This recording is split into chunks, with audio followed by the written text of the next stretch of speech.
বৃষ্টি কারোর জন্য আনন্দ নিয়ে আসে, আবার কারোর জন্য দুঃখ নিয়ে আসে। রিসেন্ট শুনছি কোনো কোনো এলাকায় নাকি বন্যা হচ্ছে। দোয়া করি আল্লাহ নিরীহ মানুষদের হেফাজত করুক বিপদ থেকে। তো আসসালামু আলাইকুম এভরিওয়ান, কী অবস্থা সবার? দিস ইজ উর্মি ইসলাম। আশা করি সবাই ভালো আছেন, আমরা আল্লাহর মতো অনেক ভালো আছি। তো এখানে দুপুর থেকে ব্লগটা স্টার্ট করতেছি। দুপুরে কোনো রেসিপি শেয়ার করছি না, যেহেতু বিরিয়ানি একটা রেসিপি অলরেডি আমার চ্যানেলে আপলোড করা আছে। তো এখানে দুপুরে বিরিয়ানি রান্না করার জন্য সব কিছু প্রিপারেশন করা হচ্ছে।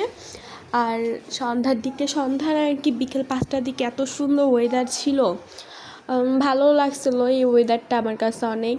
তো ভাবলাম যে একটু চা খাওয়া যাক, ওয়েদার কিন্তু চা জাতীয় জিনিসগুলো ভাল লাগে। তো যেই কথা সেই কাজ, চলে আসলাম চা বানানোর জন্য। আর আমরা আনন্দ করছি যে বৃষ্টি, এত সুন্দর ওয়েদার, চা খাবো, খিচুড়ি খাবো, বিরিয়ানি খাবো, অনেক কিছু আনন্দ নিয়ে বসে আছি। কিন্তু ভাবা যায় কিছু কিছু মানুষ এই বৃষ্টির জন্য কষ্টে আছে, বন্যায় তাদের সব কিছু নিঃস্ব হয়ে যাচ্ছে। যাই হোক, ওইসব মানুষদের জন্য দোয়া করি যারা এইরকম বিপদে আছে, আল্লাহ তাদেরকে হেফাজত করুক এসব বিপদ থেকে।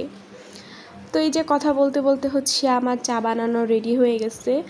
আর আমার রান্নাঘরের সামনে একটা সুন্দর দৃশ্য, সেটা দেখালাম।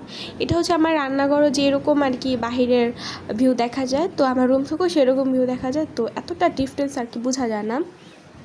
তো যাই হোক, এই যে এখানে আমি চা বানিয়ে ফেললাম, 1 মগ দুধ চা। এগুলো এখন আমি পাউরুটি দিয়ে খাবো। তো হঠাৎ করে এরকম ওয়েদার দেখে মন চাইলো যে একটু চা খাই পাউরুটি দিয়ে। তো যেই কথা সেই কাজ, চলে আসলাম বানাতে।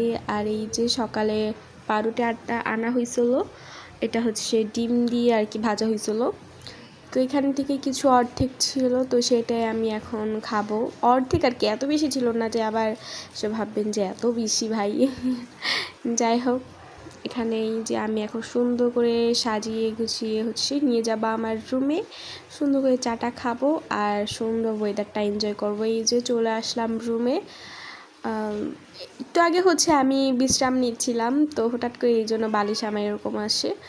তো এই যে এখন আমি লাইটটা অফ করে দিছি, জানালাটা খুলে দিব, বাহিরের যে সুন্দর ঠান্ডা বাতাসটা ভিতরে আসবে আর একটু আলো আসবে, আমি সুন্দর করে এনজয় করতে পারবো ওয়েদারের চাটা। তো যার কারণে লাইটটা অফ করে সুন্দর করে জানালা খুলে দিলাম। এখন ঠান্ডা বাতাস আসবে আর আমি জানালার পাশে বসে বসে আমি চা খাবো। তো এই যে জানালার পাশ থেকে ভিউটা কিন্তু দেখতে আমার ভালোই লাগে। আকাশ দেখছি, মেঘলা আকাশ, আর চা খাচ্ছি। আমি দুধ চা এত বেশি পছন্দ করি না, বাট মাঝে মাঝে কেন না জানি ভালো লাগে। বিশেষ করে সকালে কিন্তু পরোটা দিয়ে চাটা বেশি ভালো লাগে। তো হুটহাট মাঝে মাঝে মন চাইলে খাই।